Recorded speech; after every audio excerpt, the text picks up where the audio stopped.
Hello, hi, namaskar. I am Smriti and welcome to my channel Study with Smriti. Friends, मैं आज आपके लिए लेकर आई हूँ 20 रूल्स जो कि सब्जेक्ट वर्ब एग्रीमेंट का मतलब सब्जेक्ट वर्ब एग्रीमेंट क्या होता है, उसमें क्या क्या रूल्स है और कौन सा रूल्स को हमको फॉलो करना है ताकि हमारा जो सेंटेंस बनाते हैं ना, सेंटेंस बनाते टाइम हमारा ग्रामेटिकल मिस्टेक नहीं होगा। तो उसी को आज हम पढ़ेंगे और देखेंगे कि हमारा जो सेंटेंस बनाते टाइम ग्रामेटिकल मिस्टेक होता है, क्यों होता है और क्या करने से वो नहीं होगा। आज वो सारे सब चीज़ हम सीखेंगे। आज मैं लेकर आई हूँ आप लोग के लिए मैराथन क्लासेस।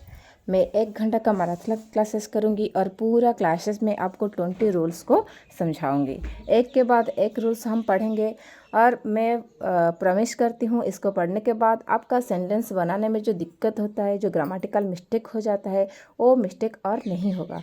अगर आप इस वीडियो को अच्छे से देखोगे तो आपका जो मिस्टेक है वो कभी नहीं होगा, क्योंकि इसमें मैं रूल्स रखी हूँ 20 रूल्स जो ग्रामर में रहता है। मतलब कोई भी सेंटेंस हम बनाते हैं ना, कभी कभी क्या होता है फ्रेंड्स, हम डायरेक्ट उसका जो वर्ड है ना, हिंदी वर्ड से डायरेक्ट इंग्लिश वर्ड को वर्ड टू वर्ड ट्रांसलेट कर देते हैं। जब हम वर्ड टू वर्ड ट्रांसलेट करते हैं तब काफ़ी सारा सेंटेंस हमारा सही होता है और काफ़ी सारा गलत भी होता है, क्योंकि हर sentence word to word translate करने से नहीं बनता है। तो आज हम देखेंगे कि जब हम कोई भी सेंटेंस इंग्लिश में बोल रहे हैं, कोई भी सेंटेंस इंग्लिश में बना रहे हैं, लिख रहे हैं, तो कभी कभार हमारा गलत होता है। तो क्यों गलत होता है?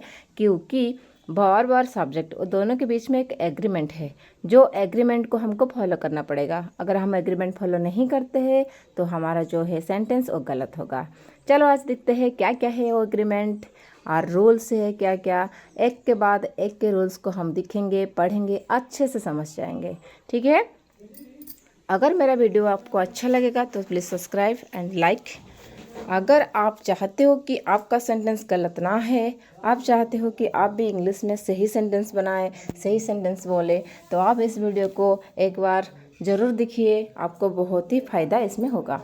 चलो देखते हैं, लेट ना करके हम जाएंगे रूल नंबर 1 को।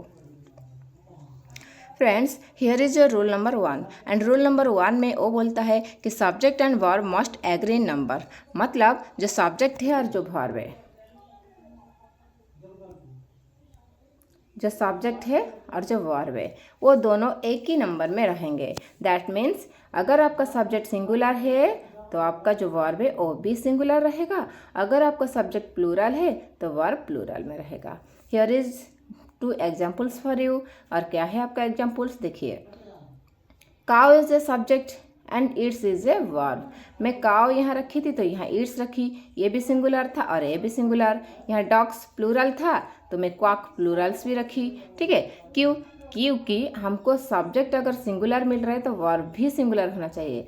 आपके मन में ये बात भी आ रहा होगा, यहाँ काउ लिखा हुआ है, यहाँ ईट्स लिखा हुआ है, मतलब आपका कभी कभी किसी किसी का मतलब सोच ऐसा है कि जो एस लगने से क्या होता है ना, सेंटेंस वर्ड्स प्लूरल बन जाता है। हाँ जी, प्लूरल बनता है, लेकिन कब बनता है? जब कोई सब्जेक्ट के साथ आप एस लगाते हो तब प्लूरल बनता है।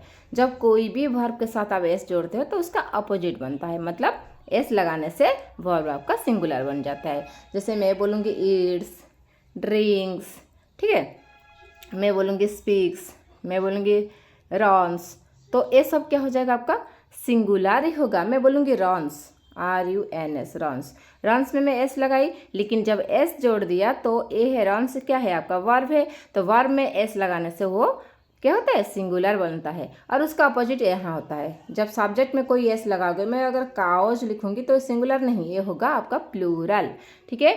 इसको ध्यान दीजिए और ये याद भी रखिए। जब सब्जेक्ट के साथ एस लगता है तो प्लूरल बनता है, लेकिन उसका अपोजिट ऐसे होता है कि वर्ब के साथ एस लगने से हमारा सिंगुलर बन जाता है। तो ऐसे ही दो सेंटेंस, दो वर्ड्स आपके लिए रखी हूँ। अगर इस सेंटेंस को लेके मैं वर्ड बनाऊंगी, अगर इसी से मैं वर्ड बनाऊंगी तो मैं क्या वर्ड बनाऊंगी? The cow Yeats grass. The cow Yeats grass. Cow एक ही काउ है और ईट्स वो भी सिंगुलर है। ठीक है? वर्ब है, गाय घास खा रहा है, काउ ईट्स ग्रास। ओके, ऐसे आप सेंटेंस बना पाओगे। जब भी सेंटेंस बनाओगे तो रूल नंबर 1 को जरूर फॉलो कीजिए, आपका सेंटेंस कभी भी गलत नहीं होगा। आपको अगर सिंगुलर फॉर्म में मिलता है आपको सब्जेक्ट, तो आप वर्ब भी सिंगुलर डालो। अगर आपको सब्जेक्ट प्लूरल फॉर्म में मिल रहा है तो आप वर्ब भी प्लूरल डालो। अगर यहाँ कावज होगा, यहाँ कावज होगा, ठीक है, काव के जगह अगर यहाँ कावज होगा तो मैं ईट्स नहीं, मैं ईट लगाऊंगी, ठीक है। यहाँ एक ही का होता सिंगुलर था तो मैं ईट्स लगाई, क्योंकि Yeats also a singular verb. Okay, I hope is that clear for you. And हम जाएंगे अभी रूल नंबर 2 के तरफ। Friends, here is your rule number 2 and rule number 2 आपको ये बोलता है कि don't get confuse bye the words that come between the subject and verb. मतलब मैं आपको समझा रही हूँ, डोंट गेट कन्फ्यूज, कभी भी कन्फ्यूज ना होना bye the words that come between the subject and verb. अगर सब्जेक्ट और वर्ब ये दोनों के बीच में कोई भी वर्ड आ जाएगा, ठीक है, उसके लिए आप कन्फ्यूज ना होना। क्यों? क्योंकि चाहे कुछ भी हो जाए, आप हो सब्जेक्ट और मैं हूँ वर्ब, हम दोनों के बीच में एक एग्रीमेंट हुआ है, ठीक है। आप सिंगुलर रहोगे तो मैं सिंगुलर, आप प्लूरल रहोगे तो मैं प्लूरल। अगर हम दोनों के बीच में जो एग्रीमेंट है, अगर वो एग्रीमेंट हम तोड़ेंगे तो क्या होगा? गलती होगा, ठीक है। तो हमारा जो रिश्ता है वो सही नहीं बनेगा, ठीक है। बस उसी तरह ये भी है, जो सब्जेक्ट और वर्ब है ना, वो दोनों के बीच में एक रिश्ता है, वो दोनों के बीच में एक एग्रीमेंट हुआ है, ठीक है। जिस एग्रीमेंट में जिस चुक्ति में कुछ ऐसी चीज़ है जो दोनों को फॉलो करना पड़ेगा, otherwise your sentence becoming a wrong sentence. Okay, so that देखिए यहाँ क्या है ना, मैं लिखूँ the detective who was called to the case is usually very good. मतलब जो डिटेक्टिव है, डिटेक्टिव क्या है? आपका यहाँ सब्जेक्ट है और यहाँ देखो ईज जो है, ईज आपका वर्ब है। यहाँ डिटेक्टिव कोई एक पर्सन के लिए मैं यूज की थी। अगर डिटेक्टिव्स होता तो मैं बोलती जो ए प्लूरल फॉर्म है, तो यहाँ ईज नहीं लगा पाती, मेरे को क्या लगाना पड़ता है? आर लगाना पड़ता है। Okay, it's very simple. यहाँ डिटेक्टिव था, सिंगुलर पर्सन में था तो मैं ईज लगाई। और बीच में कुछ भी आ जाए, चाहे जितना लंबा आ जाए, जितना लंबा सेंटेंस, जितना वर्ड कुछ भी आ जाए, तो हमारा जो रूल्स 1 है उसको फॉलो ही करना है, उसको कभी भी नहीं तोड़ना है, ठीक है। अगर आप ऐसा सेंटेंस बनाओगे तो आपका सेंटेंस गलत नहीं होगा। देखिए मैं यहाँ डिटेक्टिव के लिए यूज की, अगर मैं यहाँ मेरे लिए डिटेक्टिव्स होता तो मैं यहाँ आर का यूज करती। तो ध्यान रखना, और आई होप कि रूल नंबर 2 भी आपको अच्छे से क्लियर हो गया होगा। अभी हम जाएंगे रूल नंबर 3 के तरफ। देखते हैं रूल नंबर 3 में क्या है। Here is rule number 3 and rule number 3 आपको ये बोलता है कि prepositional phrase between the subject and verb usually do not affect the agreement, ठीक है। मतलब जो प्रीपोजिशनल फॉर्म है, ठीक है, जो प्रीपोजिशनल फ्रेज है, ठीक है, कोई भी prepositional phrase between the subject and verb, subject और वर्ब दोनों के बीच में कोई भी घुस जाएगा, कौन? प्रीपोजिशनल फॉर्म, तो अभी usually do not affect the agreement. अगर उधर सेंटेंस वर्ड आया था, इधर फेज आया। फेज क्या होता है? मतलब 2-3 वर्ड को लेके जो बनता है उसको हम फेज बोलते हैं, ठीक है। अगर कोई भी फेज आ गया, मतलब 2-4 वर्ड्स भी आ गया, फिर भी हमारा पहले का जो एग्रीमेंट है उसके ऊपर कोई भी अफेक्ट नहीं डालेगा। क्यों? क्योंकि वो दोनों उनके एग्रीमेंट के ऊपर ध्यान देते हैं, उनका एग्रीमेंट जो हुआ है वो उनको मानते हैं, ठीक है, वो दोनों ही उसको मानते हैं। इसलिए कुछ भी आ जाए बीच में, मतलब जैसे आप और मेरे बीच में एग्रीमेंट हुए तो तीसरा पर्सन, कोई थर्ड पर्सन अगर घुस जाएगा तो हमको कोई फर्क ही नहीं पड़ेगा। क्यों? क्योंकि हम हमारा एग्रीमेंट के हिसाब से चलेंगे। क्यों? क्योंकि हमको पता है अगर हम एग्रीमेंट को नहीं मानेंगे तो हमारा गलत होगा। उसी हिसाब से जो वर्ब है और सब्जेक्ट है, दोनों के बीच में जो एग्रीमेंट हुए, चाहे कोई फेज आ जाए, चाहे कोई वर्ड्स आ जाए, वो दोनों का जो एग्रीमेंट है उसके ऊपर कोई अफेक्ट नहीं पड़ता है, ठीक है। यहाँ देखिए, हियर इज दो 2 examples for you. First example क्या है? फर्स्ट एग्जाम्पल इधर मैं लिखी हूँ, the biker in this race is very competitive. इसका मतलब है जो बाइकर है इस रेस में बहुत कम्पिटेटिव है। मतलब biker is a singular person, biker एक ही आदमी को बता रहा है, इसलिए ए सिंगुलर था तो मैं सिंगुलर ही लगाई। इधर देखिए, here is example also for you, the bikers in the race are very competitive. मतलब यहाँ देखो बाइकर्स था और मैं यहाँ बाइकर्स लगाई, मतलब उसको प्लूरल बना दी, तो ईज को तो मेरे को आर ही बनाना पड़ेगा, क्योंकि सिंगुलर फॉर्म के लिए सिंगुलर और प्लूरल फॉर्म के लिए प्लूरल। इधर मेरा सब्जेक्ट सिंगुलर था, सो that I use singular verb, and इधर क्या हुआ, मेरा वर्ब जो है, मेरा सब्जेक्ट जो है वो प्लूरल बन गया, so that I use plural verbs. Okay, I hope यहाँ तक क्लियर हो गया होगा। चलो आगे जाते हैं। Here is yours rule number 4। Rule number 4 आपको ये बोलता है कि if a sentence start with here there there and here the subject will always be placed after the verb. मतलब अगर आपका कोई भी सेंटेंस शुरू होता है कहाँ से, देयर और हियर, अगर आपका सेंटेंस शुरुआत में आपको देयर एंड हियर मिलेगा तो आपका जो सब्जेक्ट है will be always placed after the verb. Subject क्या हो जाएगा ना, वर्ब के बाद आएगा। पहले तीन एग्जाम्पल में 1 2 3 रूल नंबर एग्जाम्पल्स में हम दिखे कि जो हमारा सब्जेक्ट है वो क्या होता था, पहले आता था। लेकिन यहाँ हमारा जो सब्जेक्ट है वो बाद में आएगा। क्यों आएगा, क्यों, अगर उसके सामने आपको देयर और हियर मिलेगा। देखिए यहाँ क्या है example, there is a meeting today, मतलब देयर सामने आ गया, सो दैट में वर्ब इज हो गया आपका वर्ब, वर्ब को पहले यूज की और सब्जेक्ट को बाद में यूज की। इसको आपको ध्यान रखना पड़ेगा, तभी आपका सेंटेंस गलत नहीं होगा। अगर आप सही सेंटेंस ग्रामेटिकल मिस्टेक नहीं करना चाहते हो तो आपको ये रूल को फॉलो करना पड़ेगा। जैसे याद रखना पड़ेगा बस इतना को कि आपका अगर देयर या हियर आपको पहले मिल जाता है तो इज या आर का पहले यूज होगा, बाद में आपको सब्जेक्ट यूज होगा। मतलब वर्ब पहले आएगा उसके बाद सब्जेक्ट। ओके, वर्ब फर्स्ट में आएगा, सब्जेक्ट सेकंड में आएगा। ओके, आई होप यहाँ तक भी क्लियर हो गया होगा। तो देखते हैं रूल नंबर 5 में क्या है। Here is the rule number 5 and rule number 5 आपको ये बोल रहा है कि subjects can come after the verb in questions. अगर क्वेश्चंस बना रहे हो, अगर क्वेश्चन किसी को पूछ रहे हो या क्वेश्चन वाला सेंटेंस है आपके लिए, ठीक है, तो उतना टाइम क्या होगा ना, आपका जो सब्जेक्ट है वो कहाँ आएगा, आफ्टर द वर्ब, वर्ब के बाद आएगा। मतलब रूल नंबर 4 के जैसा ही है। देखो मैं यहाँ क्या सेंटेंस आपके लिए रखी हूँ, डज बेटी ऑलवेज प्ले विथ डॉल्स, क्या बेटी हमेशा डॉल के साथ खेल रहा है। ठीक है, यहाँ मेरे को क्या, आपको क्या मिल रहा है, ये जो डज है वो आपका हो गया वर्ब, ठीक है, और यहाँ ये हो गया आपका सब्जेक्ट। ठीक है, तो क्या हुआ ना, जो वर्ब है वो आपका जब क्वेश्चन पूछते हो तो वर्ब क्या होता है, come after the verb. Subject क्या होता है, वर्ब के आफ्टर आता है, मतलब बाद में आता है। पहले आपका वर्ब आ गया और सब्जेक्ट उसका बाद में आया। ठीक है, इसको ध्यान रखना। नेक्स्ट सेंटेंस देखिए इधर, how are the bosco sticks today, आज का बास्को स्टिक्स कैसा था। ठीक है, यहाँ आर हो गया आपका वर्ब और ए हो गया आपका सब्जेक्ट। ठीक है, इसलिए पहले आ गया आपका वर्ब, उसके बाद आपका सब्जेक्ट आ गया। ठीक है,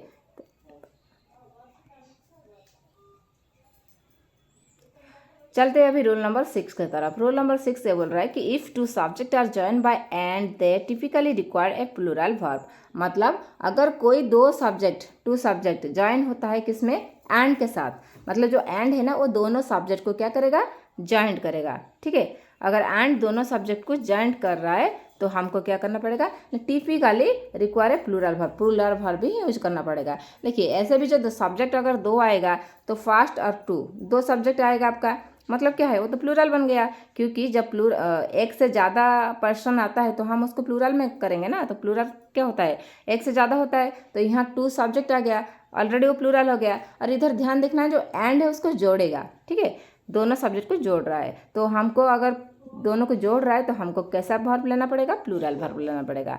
जैसे देखिए here is your sentence, the poppy and the lady are friends. यहाँ 2 सब्जेक्ट है, कौन है ना, पॉपी एक सब्जेक्ट है और लेडी भी एक सब्जेक्ट है। दोनों को कौन जोड़ता है and, so that I use plural verb, मतलब मैं आर का यूज की। ठीक है, आई होप रूल नंबर 6 भी आपको अच्छे से क्लियर हो गया होगा। चलो देखते हैं रूल नंबर 7 में क्या है। Here is rule number 7 and rule number 7 आपको ये बोल रहा है कि if two subject are separated by and refer to the same things the verb is singular. मतलब देखो पहला रूल नंबर 6 में क्या था ना, दोनों सब्जेक्ट को जोड़ रहा था, लेकिन रूल नंबर 7 आपको अलग हो गया, मतलब दोनों सब्जेक्ट को क्या कर रहे हैं, ये सेपरेट कर रहा है। तो इसमें तो वर्ब वही नहीं रहेगा ना, चेंज होगा। जब जोड़ता है दोनों सेंटेंस को तब हमारा वर्ब क्या रहता है, प्लूरल रहता है। ठीक है, जब एंड क्या करता है, जोड़ता है, तब हमारा जो क्या है ना वर्ब प्लूरल रहता है। लेकिन यहाँ क्या करता है ना, सेपरेट करता है। जब सेपरेट करेगा तो हमारा वर्ब रहेगा सिंगुलर। समझा? ठीक है, आई होप कि समझ में आ रहा होगा आपको। देखिए यहाँ here is your sentence for you, spaghetti and meatballs is my favourite pasta dish. मतलब ये दोनों ही पास्ता डिश का नाम है, ये भी पास्ता डिश का नाम है, ये भी पास्ता डिश का नाम है, लेकिन दोनों को अलग करता है कौन, एंड। मतलब वो जो बोल रही है कि मेरा 2 फेवरेट पास्ता डिश है, मतलब वो दोनों को अलग करके बोल रहा है, ये भी मेरा फेवरेट है, वो भी मेरा फेवरेट है। जब ना सेंटेंस में एंड क्या करता है ना, दोनों सब्जेक्ट को क्या करता है, अलग करता है, तब हम क्या करेंगे, सिंगुलर का यूज करेंगे। देखिए यहाँ सिंगुलर का यूज, अगर ये जोड़ता तो मैं यहाँ प्लूरल का यूज करती। ओके, आई होप कि रूल नंबर 7 है वो आपको अच्छे से समझ में आ गया होगा। रूल नंबर 8 क्या बोलता है, if both subject are singular and connected by or, nor, neither, nor, either, or and not only but also the verb is singular. मतलब इसका मतलब क्या होता है ना, इफ बोथ सब्जेक्ट आर, अगर दो मतलब बोथ सब्जेक्ट, दोनों सब्जेक्ट क्या होता है ना, सिंगुलर होता है, एंड कनेक्टेड बाय, सिंगुलर होते हुए और क्या करता है ना, कनेक्ट होता है किसके साथ, or, nor, neither nor, either or, not only but also. ठीक है, ऐसे सेंटेंस को लेके वो क्या होता है, अगर जोड़ता है, कनेक्ट होता है, तो हमको क्या करना है ना, वर्ब हमारा सिंगुलर ही रहेगा।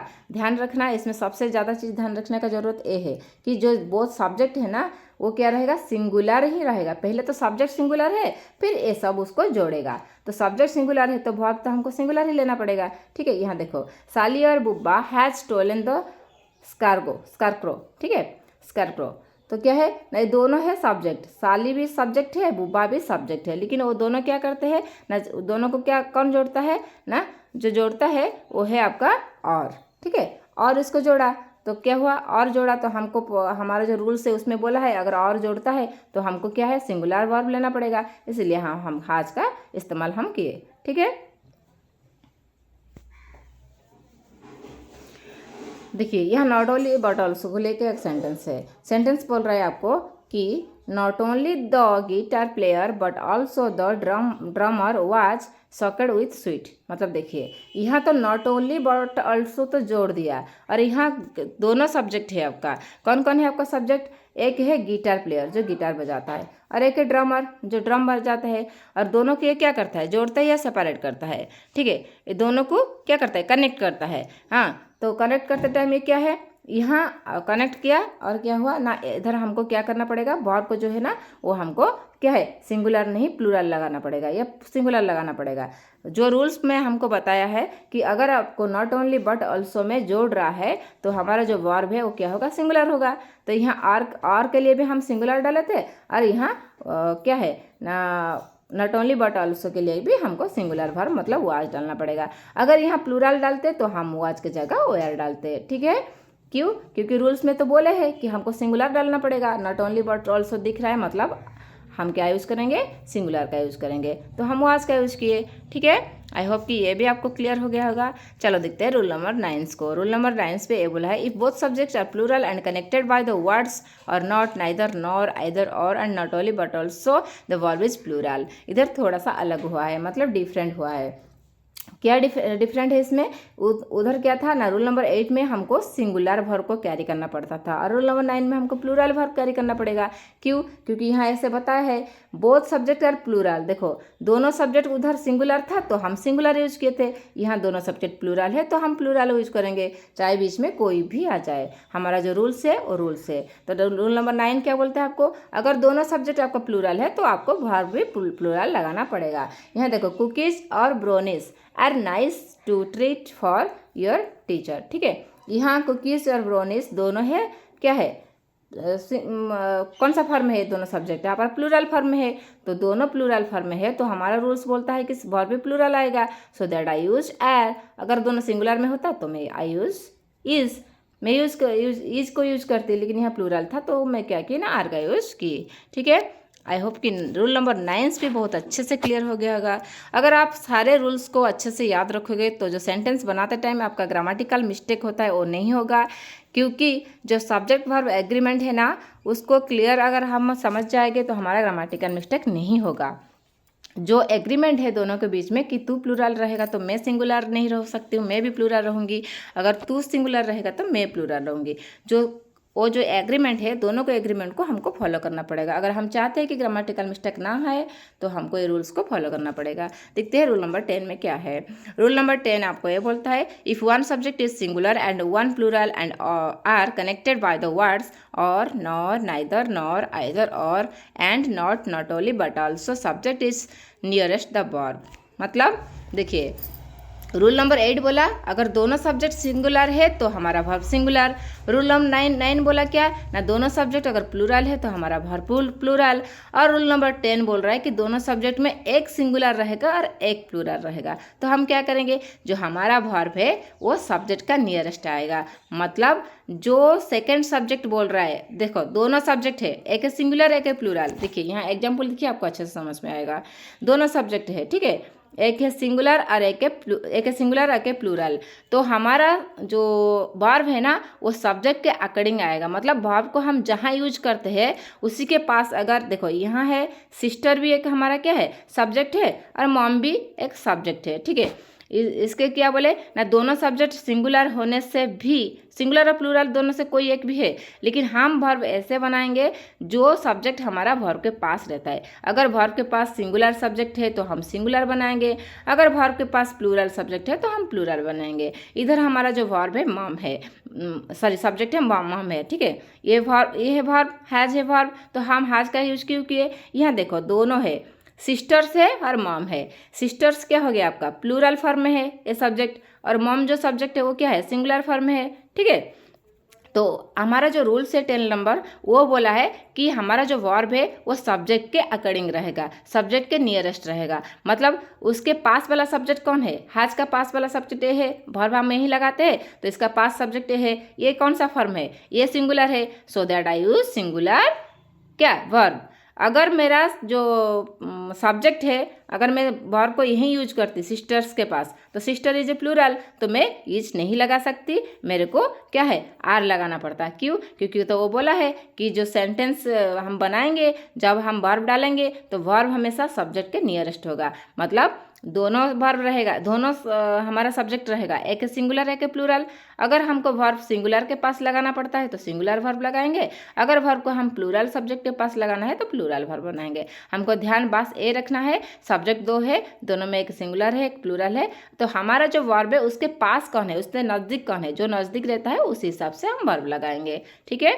आई होप कि रूल नंबर 10 है वो आपके लिए क्लियर हो गया होगा।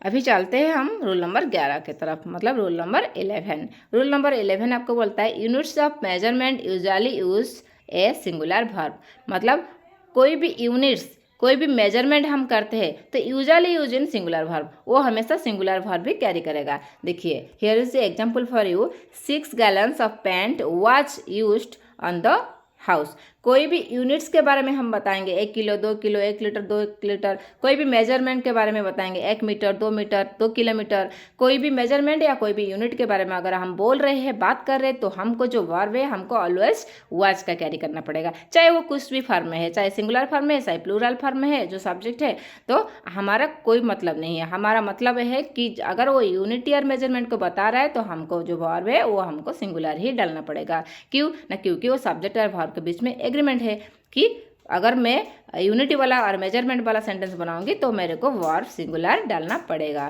ठीक है। आई होप रूल नंबर 11 भी आपको क्लियर हो गया होगा।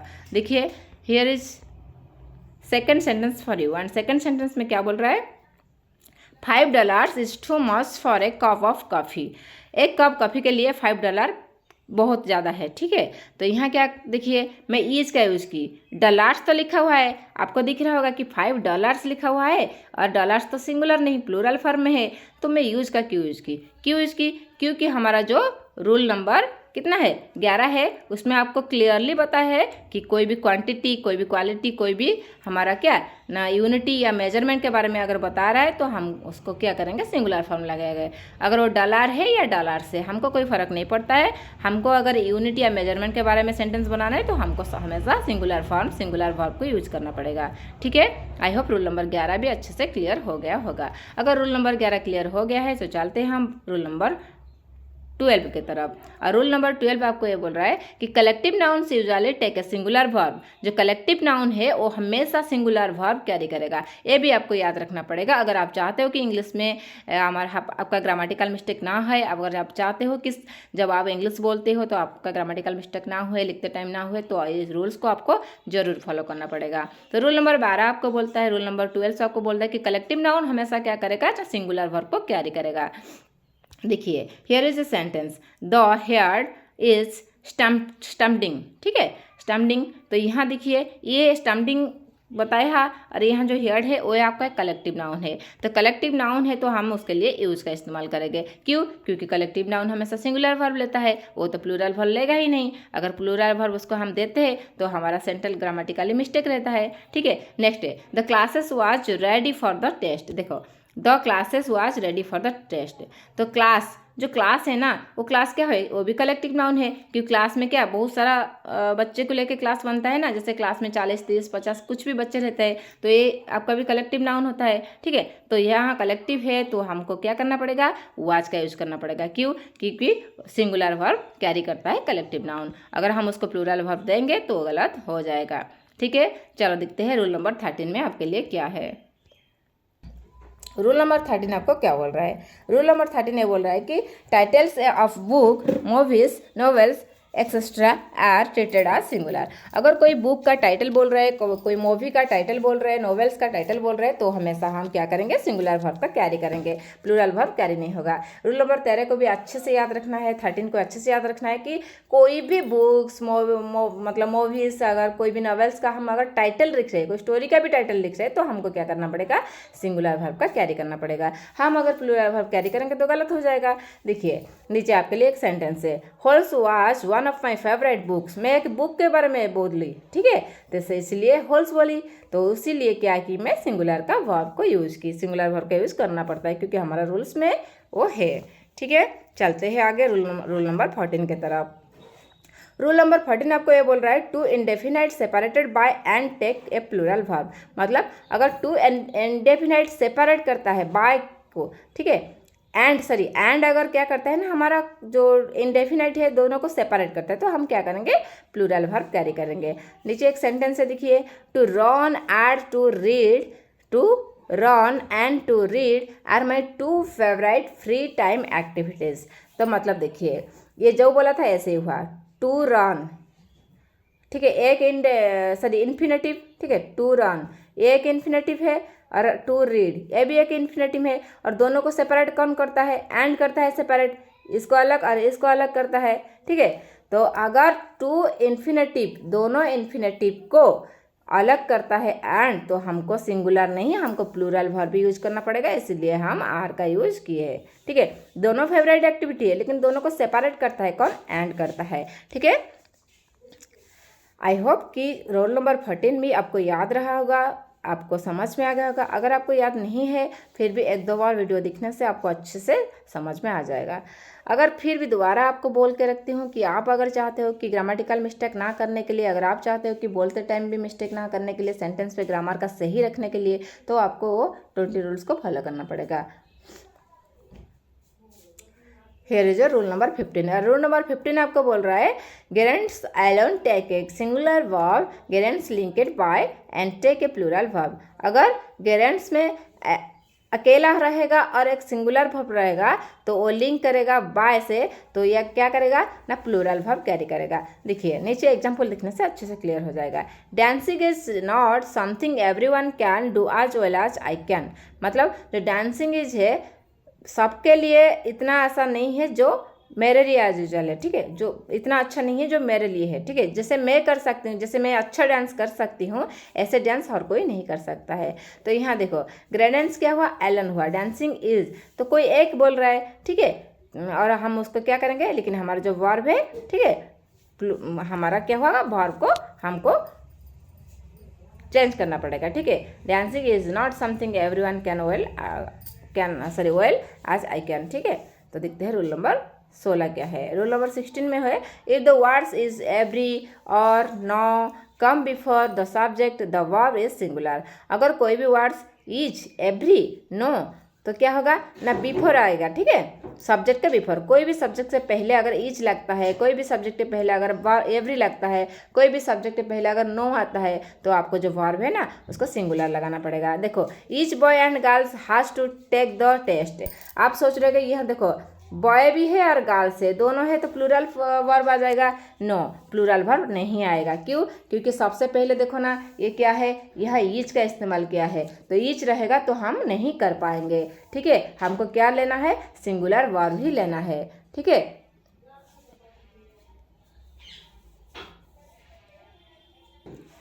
इधर देखिए बॉय गर्ल्स तो हो गया दोनों प्लूरल, लेकिन यहाँ है हमारा जो रूल्स है, रूल्स में क्या बोला है ना, अगर आपको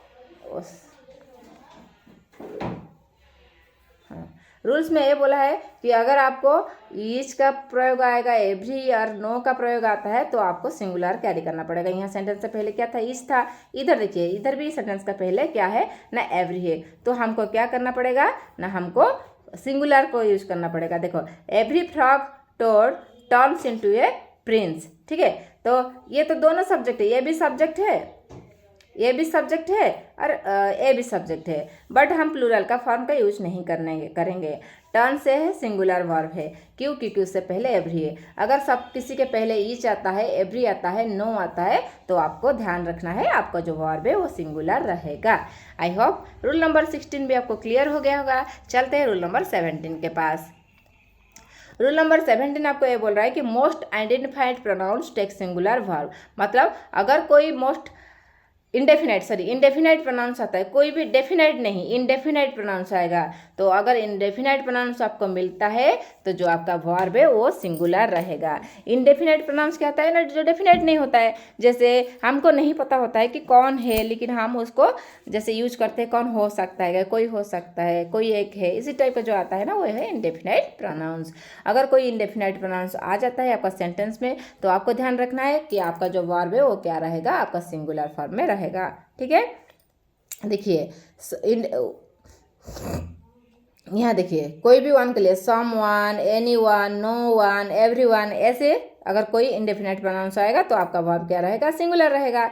अगर समबडी, नोबडी, एनीबडी, एवरीबडी, ठीक है, ऐसे रहेगा तो भी आपका वर्ब सिंगुलर रहेगा। अगर समथिंग, एनीथिंग, नथिंग, एवरीथिंग, वो भी आपका वर्ब क्या करेगा ना, सिंगुलर वर्ब कैरी करेगा। ये जितना सारा आपका जो है ना क्या टेबल में है, ये टेबल में जितना सारा है ये सब आपका है इंडेफिनाइट प्रोनाउंस। अगर आपको नहीं पता है कि इंडेफिनाइट प्रोनाउंस क्या होता है, आप इसको याद कर सकते हो। और इंडेफिनाइट प्रोनाउंस का और एक मैं वीडियो लेकर आऊँगी, कौन कहाँ यूज होता है, कौन पॉजिटिव में यूज होता है, कौन नेगेटिव में यूज होता है, उसका और एक अलग सा वीडियो मैं बना दूंगी आपके लिए। तो फिलहाल इतना जानकारी आपको काफ़ी है कि इंडेफिनाइट प्रोनाउंस ये सब होते हैं। जितना सारा टेबल के अंदर है वो आपका इंडेफिनाइट प्रोनाउंस होते हैं। और इंडेफिनाइट प्रोनाउंस के लिए आपको सिंगुलर वर्ब का यूज करना पड़ेगा। आपको कहीं भी सेंटेंस में लिखेगा someone, anyone, no one, everyone, somebody, nobody, anybody, everybody, something, anything, nothing, everything, इससे अगर आपको मिलता है तो आपको समझ जाना कि these are indefinite pronouns and I use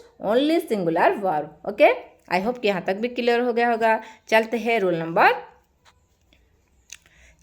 number 8 की तरफ। रूल नंबर 8 बोल रहा है both, few, many, others and several take a plural verb. अगर कोई भी सेंटेंस में आपको बोथ मिल रहा है, फ्यू मिल रहा है, मेनी मिल रहा है, अदर मिल रहा है एंड सेवरल मिल रहा है, तो आपको प्लूरल वर्ब भी कैरी करना पड़ेगा। क्यों ना, क्योंकि हमारा रूल्स 18 तो ऐसे ही बोलता है, क्योंकि बार सेब्जेक्ट का एग्रीमेंट जब हुआ था वो रूल्स बना था, तो वो रूल्स के हिसाब से हमको करना पड़ेगा। Several need to finish the race. ठीक है, देखिए यहाँ सेवरल था इसलिए जो नीड है वो आपका प्लूरल फॉर्म में आया। ठीक है, यहाँ देखिए ये few have to write answer. ठीक है, तो क्या है यहाँ जो आपका है फ्यू है वो क्या है, उसी के लिए हमारा जो हैव है वो क्या है, प्लूरल फॉर्म में आया। ठीक है, आई होप कि यहाँ तक क्लियर हो गया होगा। आपको बस इतना ही ध्यान रखना है कि आपको सेंटेंस में अगर बोथ, फ्यू और मैनी अदर्स, ठीक है, बोथ दोनों, फ्यू कुछ, मैनी बहुत सारा, अदर्स और कोई, ठीक है, ऐसे कुछ आपको मिल जाएगा आपका सेंटेंस में, तो आपको ध्यान रखना है, आपको प्लूरल वर्ब यूज करना है। अगर आप सिंगुलर वर्ब यूज करते हो तो आपका सेंटेंस ग्रामेटिकली मिस्टेक हो जाएगा। देखते हैं रूल नंबर 19 में क्या है। एंड रूल नंबर 19 आपको ये बोलता है कि when the subject is all, any, more, must, known और सम। अगर कोई भी सब्जेक्ट, ठीक है, आपका कौन बनेगा, ऑल से बनेगा, एनी से बनेगा, हाँ, आपका अगर कोई भी सब्जेक्ट ऑल से बनेगा, एनी से बनेगा, मोर से बनेगा, या मोस्ट या नॉन से बनेगा, या क्या है, सम से बनेगा, तो आपका जो वर्ब है वो कैसे रहेगा ना, this is the only time you must look at the object of the prepositional phase two determine whether it is singular और प्लूरल। इधर हम सिंगुलर बनाएंगे कि प्लूरल बनाएंगे वो कंफर्म नहीं है। क्यों? क्योंकि वो डिपेंड करता है आपका जो प्रीपोजिशनल फेज है उसी के ऊपर डिपेंड करता है। Determine whether it is singular और प्लूरल, मतलब वो अगर आपको सेंटेंस में ऑल, एनी, मोर, मस्ट, नॉन और सम मिल गया तो आपका वर्ब कैसा रहेगा? कभी कभी आपको सिंगुलर डालना पड़ेगा और कभी कभी आपको प्लूरल डालना पड़ेगा। ऐसे क्यों है ना? हाँ ऐसे है क्योंकि ऐसा हमारा रूल में है। हमारा रूल बताया है आपको सिंगुलर भी यूज करना पड़ेगा, कभी कभी प्लूरल भी यूज करना पड़ेगा। लेकिन कैसे ना, आपका सिंगुलर यूज होगा या प्लूरल यूज होगा वो डिपेंड करता है प्रीपोजिशनल फेज के ऊपर। आपका फेज अगर सिंगुलर है तो आप सिंगुलर डाल देना, अगर आपका फेज प्लूरल है तो आपको प्लूरल कैरी करना पड़ेगा। ओके, आई होप यहाँ तक भी क्लियर हो गया होगा। Here is a sentence for you and the sentence is all of the chickens have laid eggs. ठीक है, यहाँ हमारा जो चिकन्स है वो हमारा प्लूरल था, सो मैं हैव का यूज की। ठीक है, अगर आपको यहाँ आपका जो फेज है आपको प्लूरल फॉर्म में नहीं मिलेगा, सिंगुलर में मिलेगा तो आपको सिंगुलर यूज करना पड़ेगा। ठीक है, आपको आपका फेज के ऊपर डिपेंड करता है आप कौन सा वर्ब यूज करेंगे, सिंगुलर या प्लूरल। लेकिन ध्यान रखना जब ऐसे कुछ रहता है ऑल, एनी, मोर, मोस्ट, नॉन और सम रहता है तो आपको चूज करना पड़ेगा कि दिखना पड़ेगा कि मेरा जो प्रीपोजिशनल फेज है वो कैसे फॉर्म में है। वो सिंगुलर है तो आप सिंगुलर लगा सकते हो, अगर वो प्लूरल है तो आप प्लूरल लगा सकते हो। एक के बाद 1, 2, 3, 4 करके हम 19 तक रूल्स को पढ़ लिए हैं। अभी हमारा आखिरी रूल से लास्ट रूल से जो है हमारा rule number 20। And rule number 20 क्या बोलता है? Final rules remember only the subject affect the verb. और रूल नंबर 20 क्या है? बहुत आसान है, आपको याद रखना क्या पड़ेगा, आप दिखते दिखते ही आपको याद रहेगा। जैसे है ना, फाइनल रूल्स क्या होता है हमारा? रिमेंबर ओनली द सब्जेक्ट, याद रखना। ठीक है, याद क्या रखना है आपको ना? Only the subject affect the verb. हमेशा एक चीज़ याद रखना, जो सब्जेक्ट होता है वो ही हमारा वर्ब को अफेक्ट करता है। तो रूल नंबर 1 भी तो आपसे यही बता रहा है कि अगर हमारा सब्जेक्ट है सिंगुलर फॉर्म में तो हमारा वर्ब आएगा भी सिंगुलर फॉर्म में। अगर हमारा सब्जेक्ट है प्लूरल फॉर्म में तो हमारा वर्ब आएगा प्लूरल फॉर्म में। ठीक है, तो रूल नंबर 20 आपके लिए तो हो गया।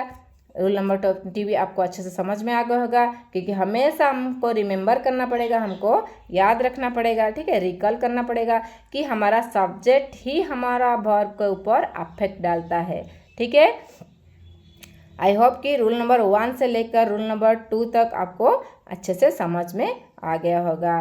Thank you for watching my video. अगर आपको मेरे वीडियो अच्छा लगा तो प्लीज़ मेरे चैनल को सब्सक्राइब कर दीजिए ऐसे नया नया अच्छे वीडियो देखने के लिए। अगर आप चाहते हो इंग्लिश में बात करने के लिए, आप चाहते हो स्पोकन इंग्लिश सीखने के लिए, आप चाहते हो बेसिक इंग्लिश जानने के लिए, अगर आप चाहते हो आपका ग्रामेटिकल स्ट्रांग बने, सही बने, तो आप मेरे चैनल को फॉलो कर दीजिए। आपको डेली नया नया वीडियो मिल जाएगा। अगर इस वीडियो आपको अच्छा लगा तो प्लीज़ लाइक, एंड अगर आपको कोई फ्रेंड्स को भी इंग्लिश का ज़रूरत है तो आप फ्रेंड लोग के साथ भी सब्सक्राइब कर सकते हो। Thank you for watching my video. Next video के लिए take care, till then bye bye.